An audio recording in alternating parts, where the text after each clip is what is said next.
अस्सलामुअलैकुम of camera stories के एक न्यू एपिसोड के साथ मैं हूं मजहर मलिक। कैसे हैं आप? उम्मीद है खैरियत से होंगे। आज ईद का तीसरा दिन।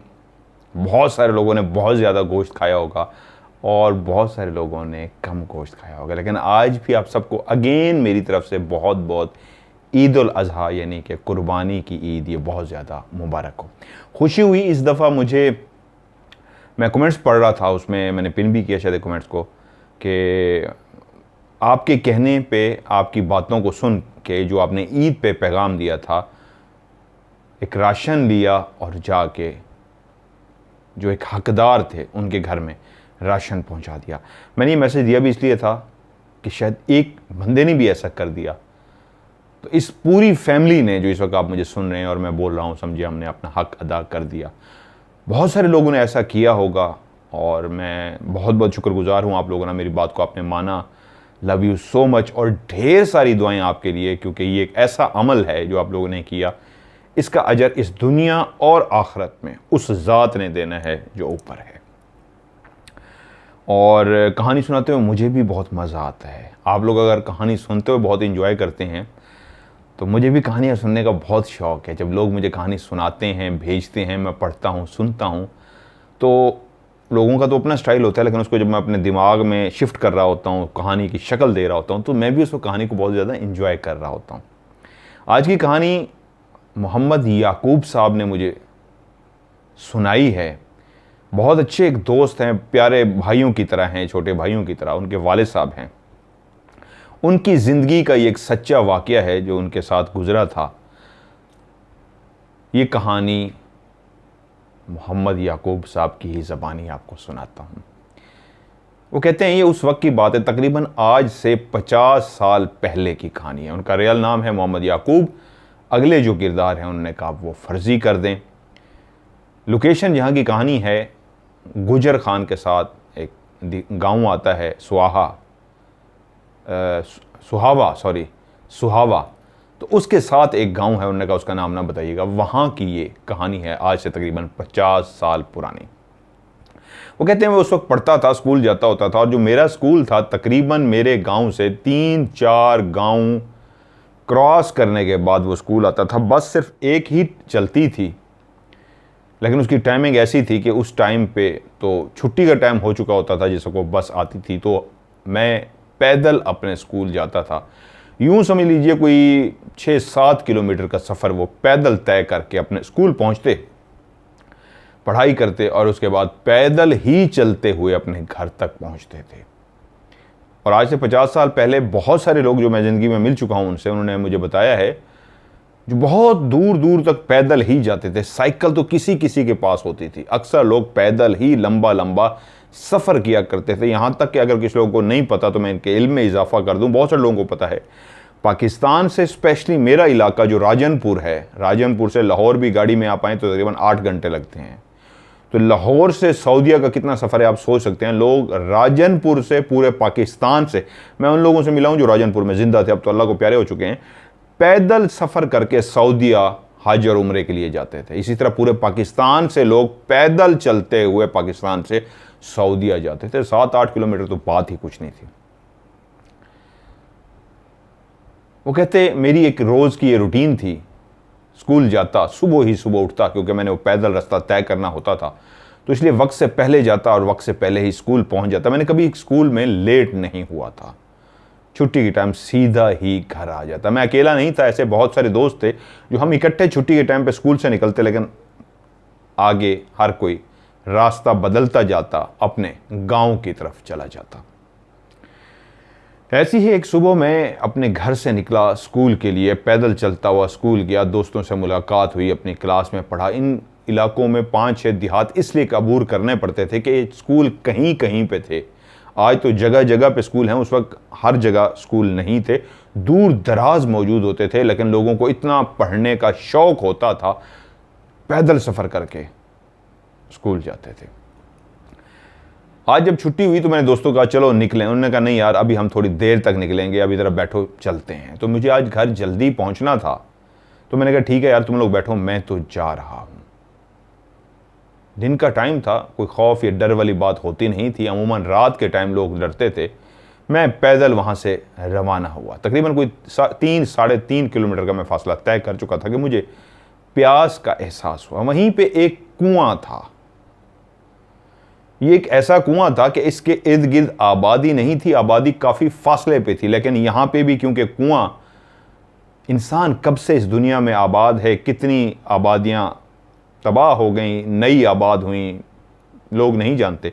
लेकिन वो कहते हैं हमने वो कुआं वहाँ पे मौजूद देखा था। हम बच्चे थे, ये जानते थे कि दूर दराज से भी लोग जब यहाँ से गुजरते हैं, आते हैं, जाते हैं, तो इस कुएं से पानी पीते हैं। उसके लिए कुएं के ऊपर एक पूरा सिस्टम लगा होता है। ऐसा नहीं था, साइड पे ही उन्होंने एक डोरी बांधी हुई थी, मोटा सा रस्सा कहिए, डोरी कह गया, रस्सा कहिए, बांधा हुआ था साइड पे ही। उसको पकड़ के कुएं के अंदर डाल देते और जब वो पानी से भर जाता तो उसको हाथ से ही खींचते, हाथ से खींचते हुए ऊपर ले आते और उसके बाद लोग पानी पीते, या नहाना होता बाद लोग वहां पे नहा लेते। कहते मैंने भी वो जो छाल सी बनी हुई थी एक खास पानी के लिए उठाई, मुझे प्यास लग रही थी, मैंने कुएं के अंदर डाल दी। जैसे ही मैं कुएं के अंदर उसको आहिस्ता आहिस्ता खींच रहा था और वो जैसे ही मेरे बिल्कुल सामने पहुंच गई, ऐसी कि मेरे अब सामने पानी था और मैं उसको पी सकूं, वहीं पे मेरे पीछे कब एक शख्स आया और आके खड़ा हो गया, मुझे एहसास नहीं था। ना सिर्फ वो मेरे पीछे आके खड़ा हुआ, फिर के उसने मेरा हाथ यूं पकड़ लिया जैसे वो चाहता हो मैं पानी की तरफ हाथ मत बढ़ाऊं। मैंने मुड़ के उसकी तरफ देखा और कहा क्या हुआ भाई, खैरियत? तो उसने कहा ये पानी मत पीना। मैं परेशान हुआ, मुझे प्यास लगी हुई थी। मैंने उससे पूछा क्यों, मैं ये पानी क्यों ना पीऊं? उसने कहा ये अगर पानी तुम पी लोगे तो शायद तुम जिंदा ना रह सको। मैं यहीं से गुजर रहा था, दूर से तुम्हें इस कुएं के पास देखा तो तेजी से चलता हुआ तुम्हारी तरफ पहुंचा हूं, और शुक्र है कि पानी पीने से पहले ही मैंने तुम्हारा हाथ रोक लिया है। कहीं गलती से तुम पानी पी लेते तो शायद तुम भी उन लोगों में शामिल हो जाते जो इस दुनिया को छोड़ के आखिरत की तरफ रवाना हो चुके होते। तजस्सुस मेरा बड़ा दिलेर था, मोहम्मद याकूब कहते हैं मैं उस वक्त। और मैंने कहा भाई ये किस तरह की बातें कर रहे हो, मैं इन तरह की बातों को नहीं मानता, पानी है, कुएं से निकला, मुझे पीने दो। उसने कहा ये पानी सही नहीं है। कैसे कह सकते हो? याकूब साहब ने कहा कैसे कह सकते हो तुम, ये पानी ठीक नहीं है, क्या वजह है इसकी? उसने कहा बैठो मेरे साथ, मैं तुम्हें इस पानी के बारे में बताता हूँ। शायद तुम तालिब इल्म लगते हो, पढ़ के आ रहे हो, तुम्हारी किताबों से लगता है। अल्लाह ने तुम्हारी ज़िंदगी लिखी थी कि मैं यहाँ से गुजर रहा था और मैंने तुम्हारे हाथ को थाम लिया। बैठो मैं तुम्हें इसकी कहानी सुनाता हूँ। मेरे दोस्तों ने अभी पीछे पहुँचना था, मैं आज जल्दी था, लेकिन फिर भी तजस्सुस पैसा हुआ कि पानी मुझे नहीं पीने दे रहा, क्या ऐसी बात है, क्या ऐसा माजरा है। हम बैठ गए। उसने मुझे कहा जमील और उसका बड़ा भाई खलील बहुत ही फुर्तीले, बहुत ही स्मार्ट जिस्म के मालिक, बचपन से ही कुछ बच्चों को खुदा दाद सलाहियतें मिली होती हैं, गॉड गिफ्टेड जिनको कहते हैं सलाहियत होती है। जमील में और उसके बड़े भाई खलील में भी सिफत थी, वो बहुत अच्छे माहिर तैराक भी थे और गोताखोर भी थे। बचपन में पानियों में नहाते रहे और इस तरह ये नहाते थे कि जब पानी में डुबकी लगाते थे तो काफ़ी देर निकलते नहीं थे पानी से और सांस रोक के रखते थे और बाहर निकल आते थे। पानी की मौजों के साथ ऐसा खेलते रहे। गांव से दूर जो नहरें थीं बड़ी बड़ी, वहाँ पे स्पेशल ये दोनों भाई जाते, दोस्तों को भी लेके जाते, वहाँ पे खेलते और ऐसा गोता लगाते कि यही फिर ज़िंदगी का ऐसा हिस्सा बना गोता लगाना कि बाकायदा तौर पे इनको जो नौकरी भी मिली पुलिस के अंदर वो गोताखोर की मिली। ये इस महकमे में वैसे तो जॉब करते थे, लेकिन कहीं पे भी ऐसी ज़रूरत पड़ती गोता लगाने की तो ये पानी के अंदर गहराई तक नीचे चले जाते, क्योंकि ये काफ़ी देर तक सांस रोक सकते थे और नीचे चले जाते। और जो चीज़ भी ढूंढनी होती, बहुत दफ़ा ऐसा होता है सैलाब आता है, पानी आता है, पानी का बहुत ज़ोर होता है, बारिशों की सूरत में जो सैलाब आते हैं तो वहाँ पे माहिर तैराक की ज़रूरत होती है, गोताखोर की ज़रूरत होती है, जिसका अबूर हो लहरों के साथ लड़ने के लिए। क्योंकि जब सैलाब का रेला आता है तो लहरें बिफरी होती हैं और आवाज़ें, शोर जो मचा रही होती हैं, वो कह रही होती हैं मेरे करीब मत आना, मैं उठा के तुम्हें अपने अंदर डबो दूँगी। और वहाँ पर जमील जैसे माहिर तैराक को, माहिर गोताखोर को बुलाया जाता, जो वहाँ से इंसानों को बचा के लाता या जो भी ज़रूरत पड़ती। इस महकमे के अंदर उसको काफ़ी तमगे भी मिल चुके थे, वो काफ़ी ऐसे कारनामे भी अंजाम दे चुका था जिसकी वजह से उन इर्द गिर्द के गांव में और उसके अपने गांव में उसका नाम था कि गोताखोरी में जमील जैसा कोई माहिर गोताखोर नहीं है। उसका बड़ा भाई खलील भी उसी तरह ही गोताखोर था, तैराक था, लेकिन जमील सबसे फुर्तीला था, इसलिए जितने भी कंपटीशन होते, मुकाबले होते, उन सब में जमील जीत जाता। और दोनों भाई ही मशहूर थे कि खलील भी बहुत माहिर है, लेकिन छोटा भाई क्या बात है उसकी, वो ज़्यादा कमाल का गोताखोर है।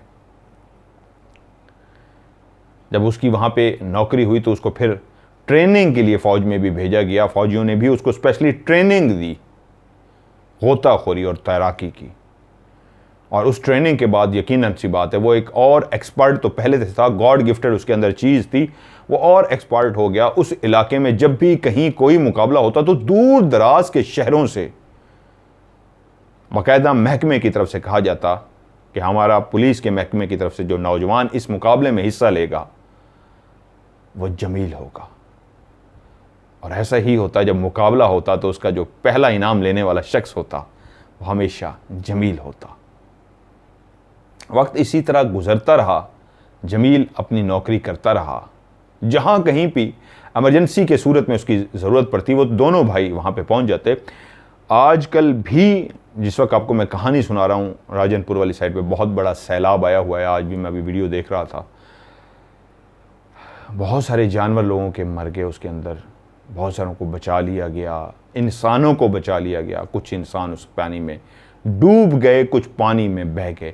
और ऐसे गोताखोर ही होते हैं जिनको फिर बुलाया जाता है और ये जाके वो इंसान का जिस्म जो रूह को छोड़ चुका होता है, सिर्फ एक खाकी जिस्म, मुर्दा जिस्म बचा होता है, तो ऐसे गोताखोर ही जाते हैं, उन जिस्मों को बचा के लाते हैं, प्यारों के हवाले करते हैं कि ये लो अपना प्यारा जो तुमसे रूठ चुका है, मुंह मोड़ चुका है, इस दुनिया को छोड़ चुका हो, जाओ मट्टी की अमानत मट्टी के हवाले कर दो। ये आजकल भी हो रहा है।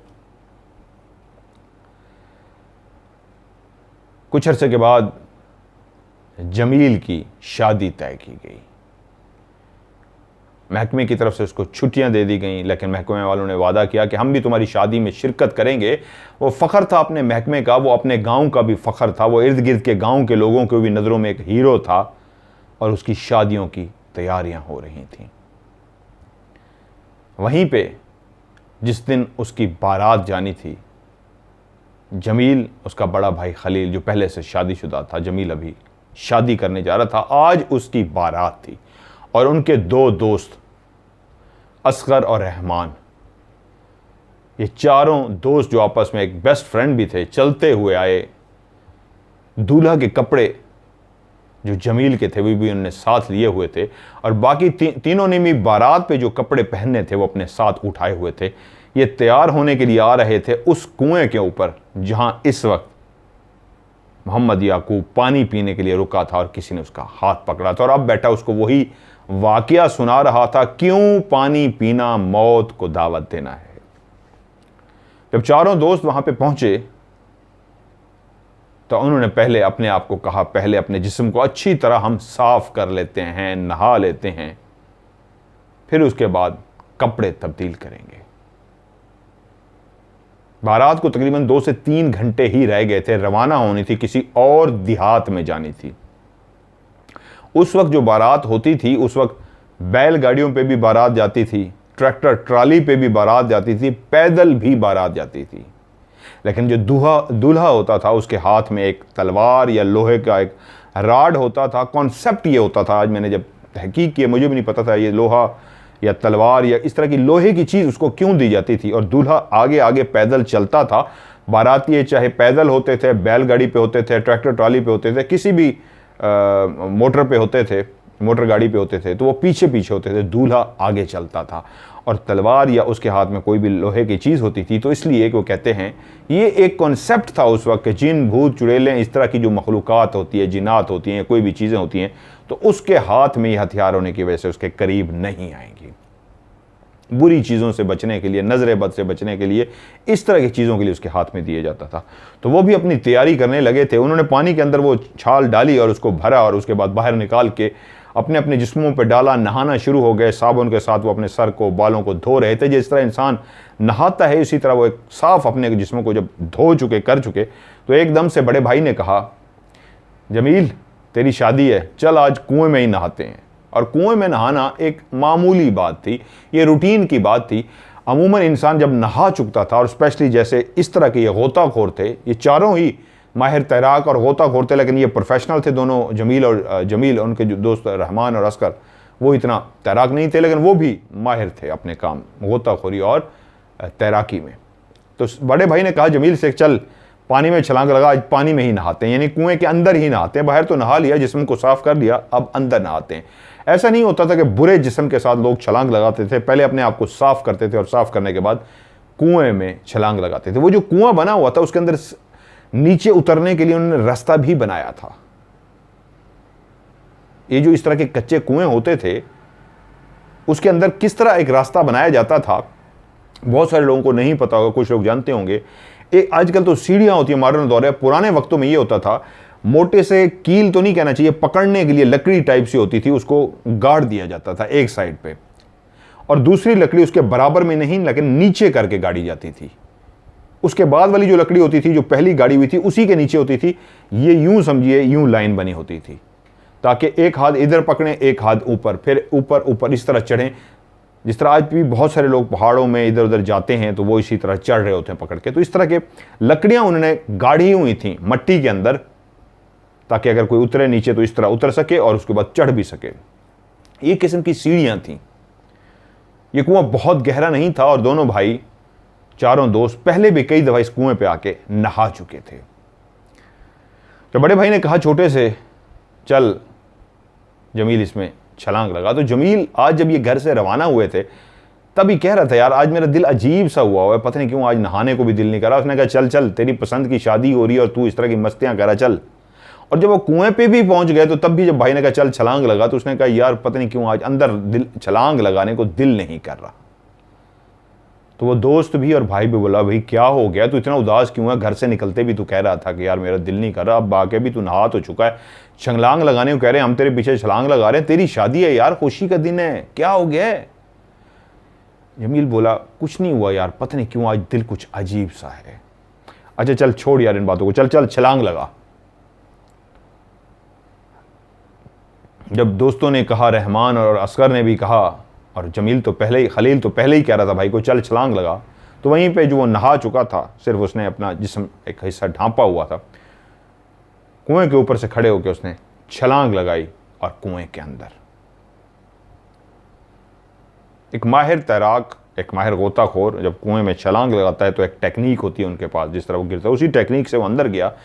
लेकिन जैसे उसने छलांग लगाई तो उसने शरारत शुरू कर दी।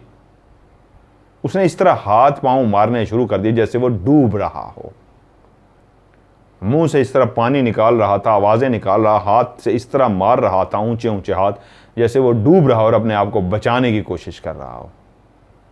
तो ऊपर उसका बड़ा भाई खलील और दोनों दोस्त रहमान और उसका देख के मुस्कुराना शुरू हो गया, देख ले शादी का दिन है, हमें कह रहा था मेरे दिल अजीब सा हो रहा है, ये वो, और हमें अब बेवकूफ़ बनाने की कोशिश कर रहा है, ड्रामे कर रहा है। ओए ड्रामे ना कर, सीधा हो। जब उन्होंने ऊपर से ऊंची आवाज में कहा ड्रामे न कर, हमें पता तो हमें बेवकूफ़ बना रहा, हंसना शुरू हो गए, तो उसने ऊंचा ऊंचा चिल्लाना शुरू कर दिया, बचाओ बचाओ, मैं डूब रहा हूं, मुझे बचाओ। भाई और दोनों दोस्त जानते थे ऐसा कभी नहीं हो सकता। एक माहिर तैराक, एक ट्रेंड बंदा जिसने जिंदगियां बचाई हुई थी, ये तो उसके लिए कुछ भी नहीं था कुआं, इस कुएं में कैसे वो डूब सकता था?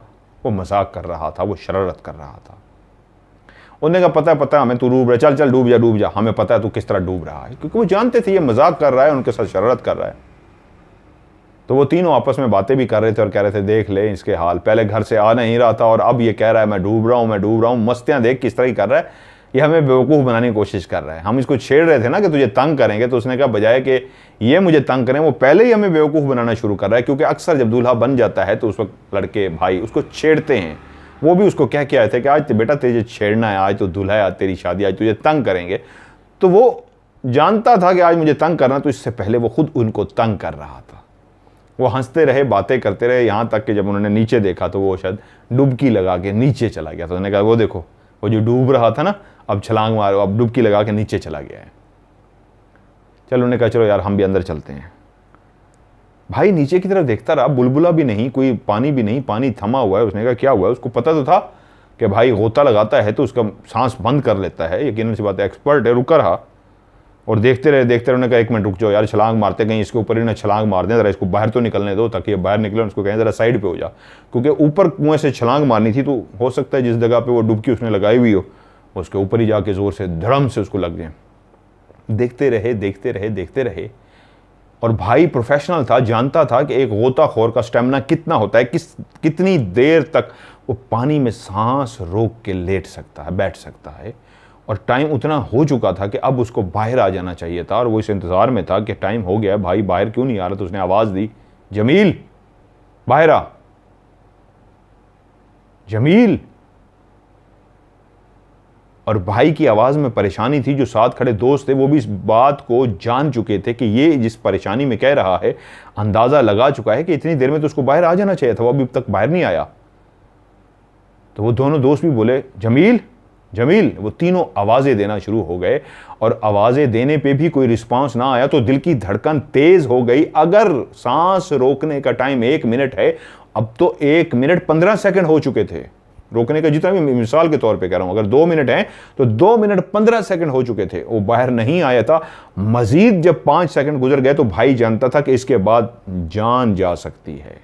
चाहे जितना बड़ा स्टैमिना हो, जितना बड़ा गोताखोर हो, वो बाहर आके सांस उसने ना लिया तो जिंदगी की डोरी कट सकती है, मौत वाक़ई हो सकती है। एकदम से उसकी दिल की धड़कन तेज हुई, जैसे वो उस वक्त मजाक नहीं कर रहा था, जो वो चीख रहा था, जो वो बचाओ बचाओ कर रहा था, जो हाथ पांव मार रहा था, लगता है कहीं डूब तो नहीं रहा था। मजाक अगर वो करता तो अब तक उसको बाहर आ जाना चाहिए था। आवाजें देने पे भी बाहर नहीं आया, और जब आवाजें परेशानी वाली हों और इस अंदाज में हों कि बाहर आओ नहीं तो हम ऊपर छलांग मार देंगे, तो चाहे जो भी जितना भी मजाक कर रहा हो बाहर आ जाता है, क्योंकि भांप लेता है। इसके बाद अगर उन्हें छलांग मार दी तो मेरे ऊपर भी गिर सकते हैं। और जब नीचे से कोई भी रिस्पॉन्स ना आया तो उन तीनों ने कुएं के अंदर छलांग मार दी। वो कुएं के अंदर आंखें खोल के पानी के अंदर देख रहे थे, हाथ से तलाश कर रहे थे कि कहीं उनको जमील मिल जाए, लेकिन ढूंढते ढूंढते काफी नीचे तक जाने के बावजूद कहीं भी उनको जमील नजर नहीं आया। जमील कहां था? जमील तो इसी कुएं में गया था। इसका मतलब है वो मजाक नहीं कर रहा था, सचमुच का डूब रहा था।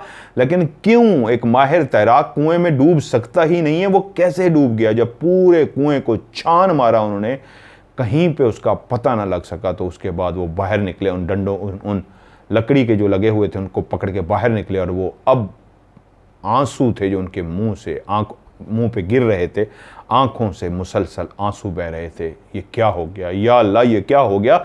जिसकी आज बारात थी वो कहां चला गया? वो वहीं से भागे सीधा। अब एक ही रास्ता था कि पुलिस की मदद ली जाए। वहां से राब्ता किया गया और उनको कहा गया गोताखोर भेजें, जमील कुएं में डूब चुका है। 2 बंदे बुलाने के लिए चले गए थे, 1 बंदा रहमान वहीं पे मौजूद रहा था। जब मदद आन पहुंची, वो सारे पहुंच गए, आ गए, एक राब्ता तो शुरू हो जाता है। फौरी तौर पर गोताखोर जो थे, माहिर गोताखोर, सिर्फ ये 2 भाई तो नहीं थे, और भी थे महकमे में, सब ने छलांग मार दी और नीचे ढूंढते रहे, यहां तक के तह तक पहुंच गए। सब ने अच्छी तरीके छान मारा, जमील कहीं पे भी नहीं था। और बाहर आके उन्होंने बताया कि इतना बड़ा कुआं नहीं है, जितना गहरा है हम नीचे तक जा चुके हैं, माहिर हम इस काम के, और पहली दफ़ा नहीं करे, लेकिन जमील का कोई पता नहीं है। वहीं पे अफसर भी आन पहुंचे और उन्होंने कहा इसका, उनको पता था कि आज उसकी शादी है और आज वो डूब चुका है। तो इन्होंने कहा फौरी तौर पे गाड़ी मंगवाई जाए और पाइप डाल के इसका पानी कम किया जाए, बाहर निकाला जाए, टैंकों में भर लिया जाए, ताकि और हम नीचे से नीचे जा सकें। ऐसा ही किया गया, पंप लगा के, मोटरें लगा के। उनका जो तरीका आज भी होता होगा, मुझे तो उसके बारे में ज़्यादा नहीं पता।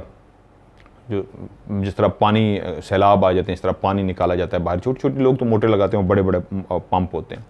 पंप लगा के उन्होंने सारा कुएं का भारी टैंकों में भरा और काफ़ी हद तक उसको नीचे ले गए। सतह और क्लियर हो गई कि अब ढूंढना आसान हो जाएगा। अच्छा खासा पानी जब टैंकों में भर चुके, पानी के टैंक में, तो उसके बाद वो दोबारा से गोताखोर उसके अंदर गए। अब जब वो नीचे उतरे तो देखते हैं कि उनको तह में भी नहीं जाना पड़ा, उससे पहले ही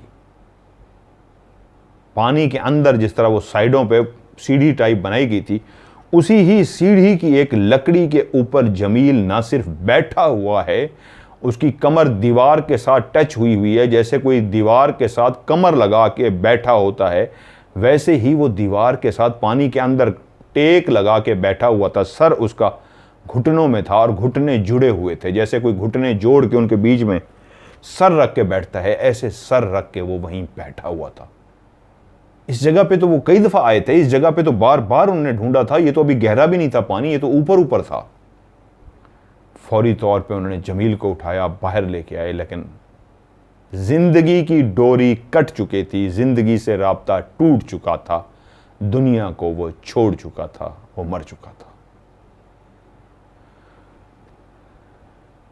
उसकी लाश, यकीनन सी बात है, इस राज से भी तो पता लगाना था कि क्या माजरा हुआ है, क्यों इसकी मौत वाक़ई हुई है। जिसकी बारात पीछे इंतजार कर रही थी, घर वालों को अभी तक खबर किसी ने नहीं पहुंचाई थी, जो अभी तक इस बेचैनी में थे कि इतनी देर हो गई, दूल्हा कहां है, उसका भाई कहां है, बारात तैयार हो चुकी है।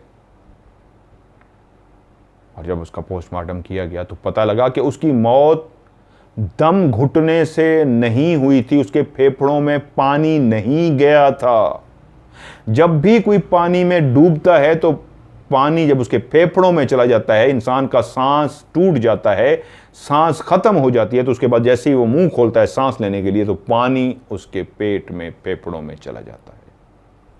तो पता लगा उसके फेफड़ों में पानी नहीं था, उसके जिस्म के अंदर उस तरह पानी नहीं था।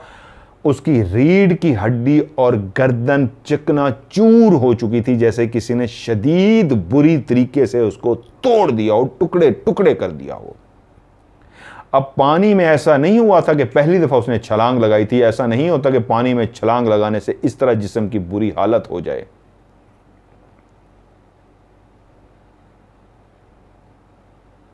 लेकिन उसकी पूरी रीढ़ की हड्डी और गर्दन की हड्डी चकनाचूर होती, इतनी बुरी तरीके टूटी हुई थी कि डॉक्टर भी डर गए।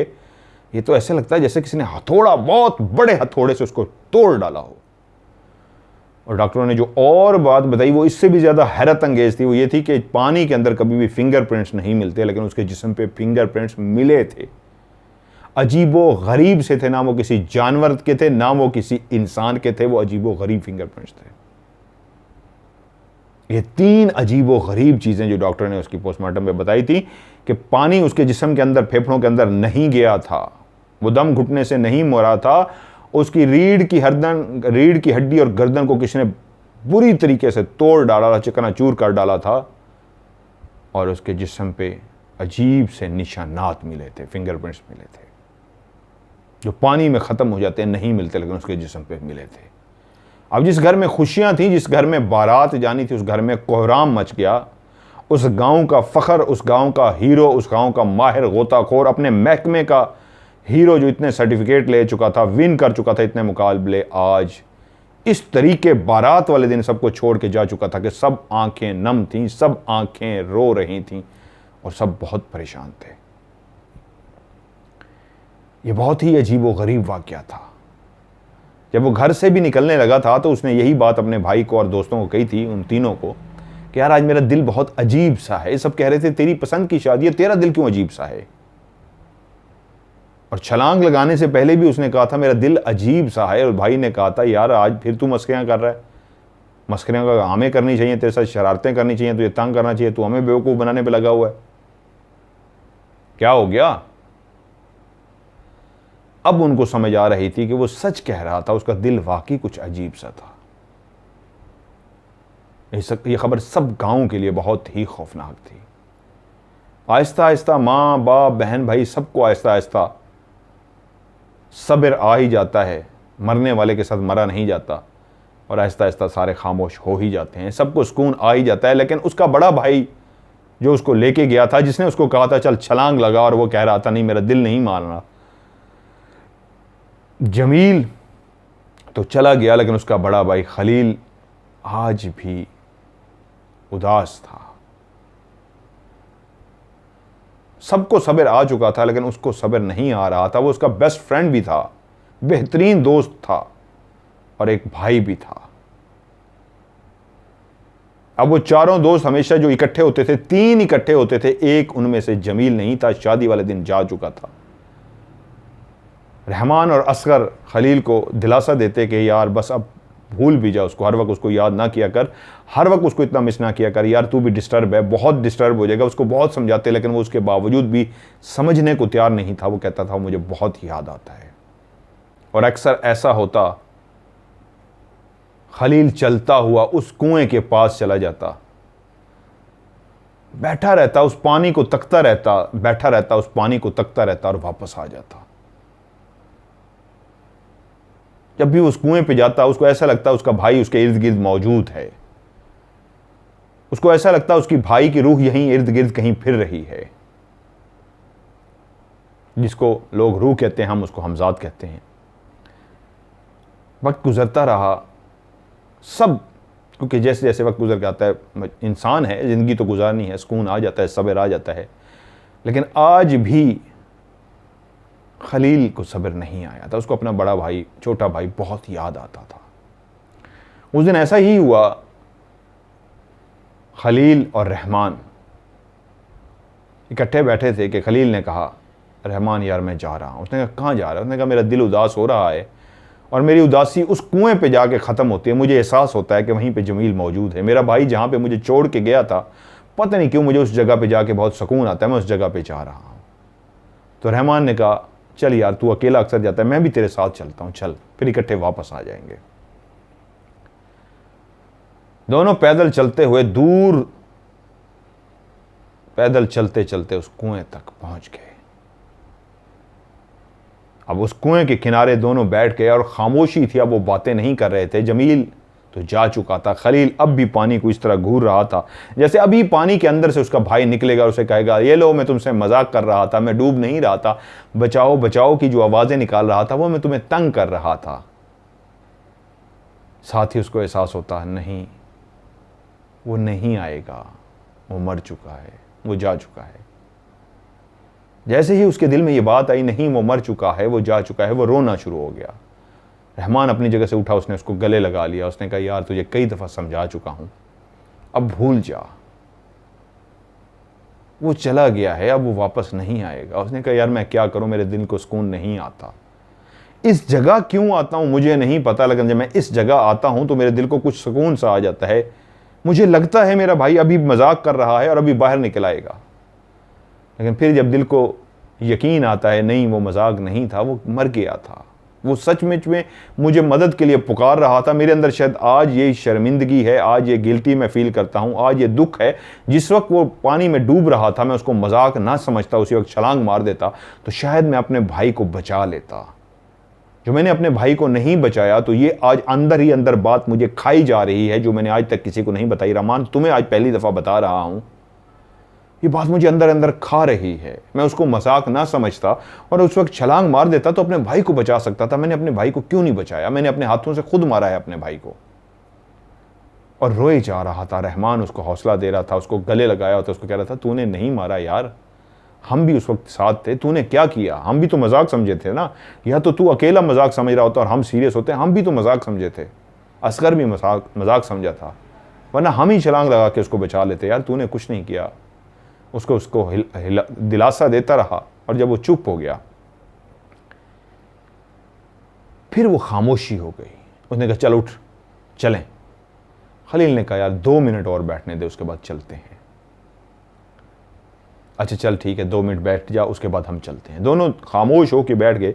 अभी 1 ही मिनट गुजरा था कि कुएं में से एक आवाज आई, एक ऐसी आवाज जो जमील की तो नहीं थी, लेकिन एक क्लियर आवाज थी जो कुएं में से आई थी। जो पहले रहमान ने सुन ली, खलील इसलिए नहीं सुन सका, वो अभी तक ख्यालों में शायद डूब चुका था। जिसने 2 मिनट मांगे थे कि यार 2 मिनट बैठने दे, शायद कहीं दूर किसी गहरी सोच में गुम था। रहमान ने आवाज सुनी, कुएं के अंदर देखा कुआं उस तरह साकित है, पानी हिल नहीं रहा, आवाज जरूर आई है। इर्द गिर्द आबादी थी नहीं, वीराना था, कच्ची जमीन थी, सारी बंजर जमीन थी। और उसने फिर खलील की तरफ देखा, उससे पूछने के लिए, आंखों ही आंखों में इस तरह देखा कि इससे पूछ सकूं। आवाज़ सुनी तो उसने देखा वो सोचों में गुम, उसकी आंखें इस अंदाज में है, वो इस अंदाज में बैठा है कि किसी गहरी सोच में है। उसने कहा चल यार इसको ना छेड़, बस 1 मिनट होने वाला है, हम निकलते हैं यहाँ से। कि उसी लम्हे फिर से आवाज़ आई।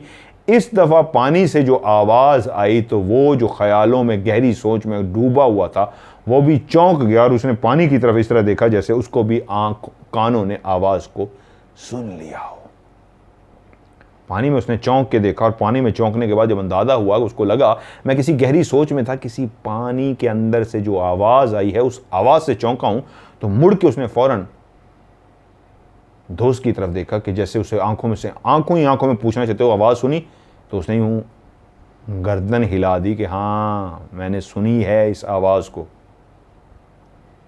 और उसी लम्हे तीसरी दफ़ा जब आवाज़ आई तो ये क्लियर आवाज़ थी जो पहले दोनों नहीं समझ पाए थे क्या लफ्ज़ बोला गया है। एक लड़की की आवाज़ थी और उसने कहा था खलील। और इस दफ़ा दोनों चौंके और कुएं की तरफ देखा, कुएं में कोई भी नहीं था, आवाज़ उस कुएं से आई थी। और फ़ौरन ही रहमान बोल पड़ा, ये तेरा नाम लिया गया है खलील। उसने कहा हाँ यार किसने मेरा नाम लिया है? उसने कहा हाँ तेरा नाम क्लियर लिया गया इस कुएं से। वो कुएं की तरफ देखना शुरू हो गए और उनके अंदर अब इस वक्त खौफ भी आहिस्ता आहिस्ता शुरू हो गया। कुएं के अंदर से जो आवाज़ पहले 2 दफ़ा आई, अब खलील की क्लियर आवाज़ थी, पुरस्रार सी आवाज़ थी, अजीब सी आवाज़ थी। रहमान ने कहा उठ खड़ा हो जा, चल चल चल चलें यार, मुझे नहीं अच्छा लग रहा, ये बहुत अजीब सी आवाज़ है, कुएं में कुछ भी नहीं है, हमें तो बैठे हुए काफ़ी देर हो गई है, कोई डूबा होता तो हमें अरे सामने हुआ होता, उठ यार मुझे नहीं समझ आ रही, चल चल चल चल। खलील भी खड़ा हो गया। उसी वक्त फिर पीछे से किसने इतने प्यार से पीछे से आवाज से बुलाया खलील। इतने अजीब सी आवाज, पुरस्रार सी आवाज, उसको भी प्यार से बोला गया खलील। तो रहमान तो डर चुका था कि मामला कुछ पुरस्रार सा है, बस दौड़ना चाहिए यहाँ से।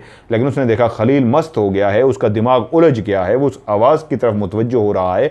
उसके अंदर बजाय खौफ आने के, दौड़ने के, उस आवाज़ की तरफ खंचा चला जा रहा है। ऐसे लग रहा है वो आवाज़ उसके दिमाग को कंट्रोल कर रही है। उसने उसका बाजू पकड़ा, उसको कहा छोड़ उसको, चल तू, जैसे कोई दोस्त घसीटता है दोस्त को। लेकिन उसने देखा उसका दोस्त चलने को तैयार नहीं, जैसे वो मस्त है, दिमाग उसका वहीं, दिमाग उसी कुएं की तरफ है, उसी आवाज़ की सिमत उसका ध्यान है, मुसलसल वहीं पे ध्यान दिए हुए है। उसने उसको घसीटने वाले अंदाज में अपने साथ लेके चला। लेकिन फिर पीछे से आवाज़ जो आई इस दफ़ा इतनी क्लियर थी, इतनी क्लियर आवाज़ थी, कैसे लगता था जो कुएं के अंदर से आवाज आ रही थी वही आवाज अब कुएं के ऊपर से आ रही है। अंदर से जो आवाज आती थी तो वो जब अंदर से कोई बोलता है तो आवाज गूंजती है। अब जो आवाज थी वो गूंजने वाला अंदाज नहीं था, कुएं के अंदर से नहीं था, बाहर जब कोई खड़ा होकर पुकारता है उस तरह की आवाज थी, और गूंजने वाली आवाज नहीं थी। इस बार ऐसे लगा खलील भी जैसे कुछ होश सा आया। उसने कहा लगता है यार हमारे कोई पीछे आ रहा है। उसने कहा हाँ मैं तुझे ही होश में लाने की कोशिश कर रहा हूं, तू पीछे मुड़ मुड़ के देख रहा है, भाग। दोनों ने तेज तेज चलना शुरू कर दिया और उनको महसूस हुआ कदमों की आहट, कदमों की चलने की आवाज पीछे से आ रही है और कोई है जो उनके पीछे आ रहा है।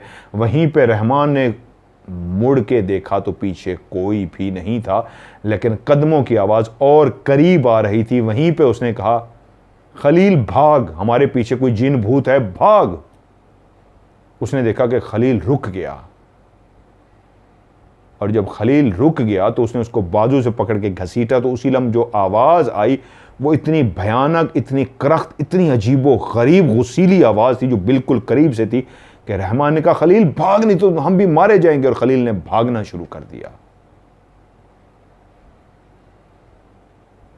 अब इतना वो डर चुका था उस भयानक खौफनाक आवाज को सुन के जो उनके बिल्कुल करीब थी। अब लगता था कि वो रुके तो वो जो भी आवाज़ है उनको मार देगी। अब एक बात क्लियर हो गई थी, जो जमील भी मरा था वो पुरस्रार से किसी ताकत ने उसको मारा था, और आज वो ताकत आवाज़ें देते हुए उनके सामने आ गई थी। जिसकी कदमों की आवाज़ वो सुन रहे थे और उसने मुड़ के नहीं देखा, वो भागता रहा भागता रहा भागता रहा, यहाँ तक कि इतना खौफजदा हो गया कि उसको पीछे से आवाज़ें आती रहीं कि गांव के करीब पहुंचा, वो बेहोश हो गया।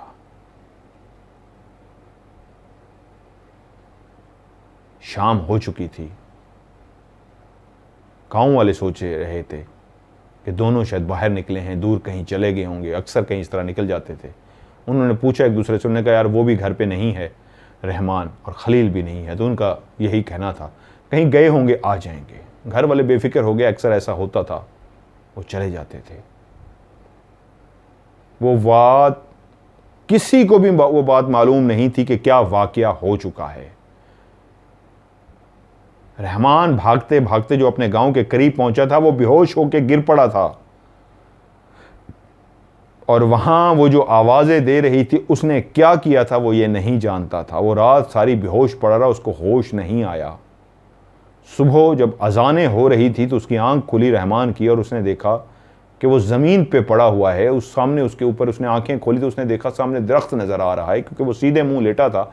दरख्त को उसने देखा, उसने कहा ये दरख्त कहाँ से आ गया, मेरे घर में तो दरख्त नहीं है। जब भी उसकी आंख खुलती थी अपने घर में, दरख्त के नीचे तो कभी वो सोता नहीं था, क्योंकि उसके घर में दरख्त था ही नहीं। तो उसने कहा ये दरख्त कहाँ से आया। साथ ही उसने इर्द गिर्द देखा तो उसने देखा वो चारपाई पे नहीं, ज़मीन पे पड़ा हुआ है। तो उसको एकदम से याद आया, वो वहाँ से शाम के टाइम भागा था, और भागते भागते कैसे यहाँ तक पहुँचा, बेहोश हुआ, उसको नहीं पता। एकदम वो जल्दी से उठा और गांव की तरफ जो करीब ही था पहुँच गया। भाग के उसने गांव वालों से कहा, पूछा खलील कहाँ है। उन्होंने कहा हमें क्या पता, वो तो तुम्हारे साथ गया होगा, उसके घर गया होगा, अपने घर होगा। वो भागा खलील के घर और पूछा खलील। उन्होंने कहा हम तो यही पता है, रात से वो तुम्हारे साथ गया था, वो तो नहीं आया, क्यों क्या हुआ। तो उसने गाँव वालों को सारी बात बताई कि मेरे साथ और खलील के साथ रात ये वाक़या हुआ था, शाम हो चुकी थी जब हम वहाँ पे गए थे, मैं भाग गया हूँ, मुझे नहीं पता खलील कहाँ है। तो सारों ने एक दूसरे को खबर दी, और गाँव वाले जल्दी जल्दी से इकट्ठे हुए, डंडे वगैरह उठाए हिफाजत के लिए, और तेज़ी से चलते हुए उसी कुएं वाले रास्ते की तरफ देखते हुए कि कहीं रास्ते में ही होगा। देखते देखते देखते जब वो कुएं के करीब पहुंचे, जिस जगह पे आखिरी दफ़ा रहमान ने खलील को देखा था, खलील वहीं पे गिरा हुआ था, उल्टे मुंह ज़मीन पे पड़ा हुआ था। जल्दी से भाग के वो सारे गांव वाले खलील के पास पहुंचे, उसको सीधा किया और देखा तो वो रात से ही मर चुका था। उसका जिस्म अकड़ चुका था, जिससे अंदाज़ा होता था, गांव वालों ने देखते ही उसके जिस्म को हाथ लगाते ही कहा इसको तो मरे हुए काफ़ी देर हो चुकी है, इसका जिस्म अकड़ा हुआ है। फौरी तौर पे उसको उठा के उसको अस्पताल ले गए, और उसका भी जब पोस्टमार्टम हुआ तो पता लगा कि उसका दिल, उसका गुर्दा और इस तरह के आज़ा अंदर से निकाल दिए गए थे। और हैरत की बात यह थी कि उसका जिस्म उधड़ा हुआ नहीं था, फटा हुआ नहीं था, नोचा हुआ नहीं था, लेकिन अंदर से उसके आज़ा। अगर कोई जानवर ऐसा काम करता तो यकीनन सी बात है उसके जिस्म को खोलता अपने पंजों से। लेकिन डॉक्टरों ने जो एक और चीज़ बताई वो ये थी, उसकी कमर के पिछली साइड पे कमीज़ और उसके नीचे जो बुनियान थी, बुनियान के नीचे एक पंजे का निशान था। 7 उंगलियां थी, जिस तरह इंसान की उंगलियां होती, इसी तरह से मिलती जुलती, इंसान की नहीं थी, जानवर की भी नहीं थी। एक पंजा सा था जिस पे 7 उंगलियों के निशान बनाए गए थे। जिस तरह जोर से उसको मारा गया था कमर पे, या क्या किया गया था, वो हाथ छप सा गया था। 7 उंगलियों के निशान उस पर बने हुए थे। वो किसी जानवर का पंजा नहीं था, किसी इंसान का हाथ नहीं था, 7 उंगलियों वाला। और उसके बड़े बड़े नाखून भी थे जो अंदर चुभे हुए थे। लेकिन फिर भी जिस्म कहीं से खुला हुआ नहीं था, जिस्म कहीं से उधड़ा हुआ नहीं था। ऐसा कोई भी इशारा नहीं मिलता था कि इस जगह से दिल को, गुर्दे को, फेफड़े को निकाल लिया गया होगा बाहर। जब भी किसी अज़ा को बाहर निकालना होता है तो जिस्म को काटना पड़ता है, खोलना पड़ता है, लेकिन उसके जिस्म को कहीं से भी काटा या खोला नहीं गया था। और जब घर वालों को अब उन्होंने पूछा उससे तफसील से बताओ क्या हुआ था, तो उसने कहा लड़की की मैंने आवाज़ सुनी थी जो पहले कुएं के अंदर से बोल रही थी और बाद में खलील का नाम पुकारती हुई हमारे पीछे तक आई थी। मैंने उसके कदमों की आहट भी सुनी थी, और आखिरी दफ़ा जब वो खूंखार गुस्सीले अंदाज में बोली थी तब मैंने भागना शुरू कर दिया था और मुड़ के नहीं देखा था। ये शायद वही लम्हा था कि उसी लम्हे उसने खलील को जकड़ लिया, गिराया, उसके साथ क्या किया ये अल्लाह बेहतर जानता था, लेकिन ऐसा कुछ किया था कि उसके जिस्म के आज़ा अंदर से दिल, गुर्दे, फेफड़े निकाल लिए थे और वो अल्लाह को प्यारा हो गया था, मर गया था। दोनों भाइयों की मौत उस कुएं से हुई थी। उसके बाद ये हुआ, गांव वालों ने इस कुएं का रुख करना ही छोड़ दिया। इसको पुरस्रार, खूंखार, जिन्नात वाला कुआं मशहूर कर दिया गया। इस तरफ आता ही कोई नहीं था। इसका इतना हर तरफ खौफ व हिरास फैल गया कि इस कुएं की तरफ नहीं जाना, यह मौत का कुआं है। उस शख्स ने कहानी सुनाते हुए याकूब को, मोहम्मद याकूब को वहीं पे बैठे हुए कहा, आज जब तुम्हें इस कुएं के पास मैंने देखा तो मैं डर गया दूर से ही कि इस नौजवान को शायद इस कहानी का नहीं पता जो हमारे गांव की कहानी है, जो इस कुएं के पास खड़ा हुआ है। मैं तेजी से चलता हुआ याकूब तुम्हारे पास आया। नाम तो नहीं ले रहा था, उसको वैसे बता रहा था कि तुम्हारे पास आया, और जब मैंने देखा तुम उसका पानी पीने लगे हो तो मैंने फौरन तुम्हारा हाथ पकड़ लिया कि ये क्या करने जा रहे हो। कहीं ऐसा ना हो कि यही पानी पिए और वही जिसके अंदर जो मखलूक रहती है, जो नजर नहीं आती, वो तुम्हें भी मार दे। याकूब साहब कहते हैं, उसके बावजूद कि मुझे डर लग गया, कहानी बहुत भयानक सी थी, मुझे इसके बावजूद कि यकीन था कि ये झूठ नहीं बोल रहा। उस वक्त इस तरह नहीं लोग झूठ बोलते थे, और जिस तरह वो बता रहा था फलां बंदे से पता है, फलां को पता है, तुम, फिर उसने उससे पूछा तुम किसको जानते हो? उसने कहा वो उसने कहा हाँ उनको भी इस कहानी का पता है, उनको भी पता है।